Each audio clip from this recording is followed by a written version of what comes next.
როდესაც ყველას ჯერ კიდევ ეძინა, ის სიგრილისგან ოდნავ დაორთქლილი მინიდან სევდიანად გაცქეროდა გარეთ. წვიმდა.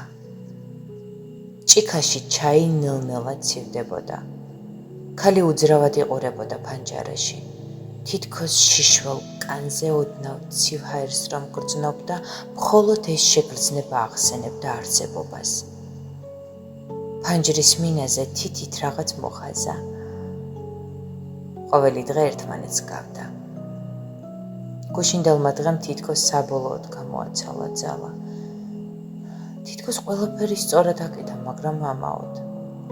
არაფერი დარჩა მასში, არც შთაბეჭდილება, არც კვალი. რატომღაც მხოლოდ ის უცნობი ცისფერკაბიანი პატარა გოგონა დაამახსოვრდა, რომელიც ჰელიუმით სავსე ბურთს უშვებდა ცაში. ლეპტოპი ისევ გახსნილი ედო გვერდით. ეკრანის ლურჯი ფონი მსუბუქად ანათებდა ოთახს. ქალმა ჩაი აიღო. ორთქლმა ცხვირი ოდნავ დაუწვა და რაღაც გაახსენდა. სურნელი ბავშვობის, შორეული დილის, ტკბილი ჩაი და დედის მომზადებული ალუბლის ღვეზელი. ის უდართელი დღეები მოენატრა, როცა ძირითადი საზრუნავი მხოლოდ თამაში იყო. როცა რთულ კითხვებზე პასუხები არ იყო საჭირო. უცებ გულში საოცარი სითბო იგრძნო.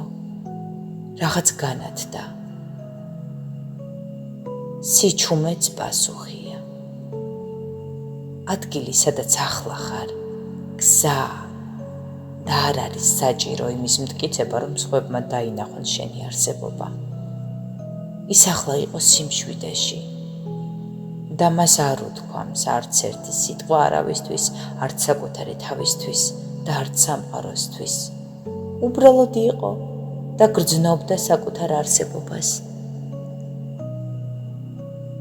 შემდეგ წამოდგა. ჩაი კიდევ ერთხელ მოსვა და ღრმად ჩაისუნთქა. ფანჯარას მიუბრუნდა. ხელის გულით გაწმინდა მინის ნაწილი და დაინახა საკუთარი ანარეკლი.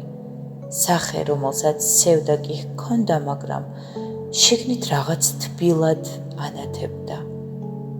როგორც კი მზის ხილმა ოდნავ გარღვია ღრუბლები ჩაიღიმა. შენ იცი, რომ შეგიძლია უბრალოდ იყო. და ესეც საკმარისია.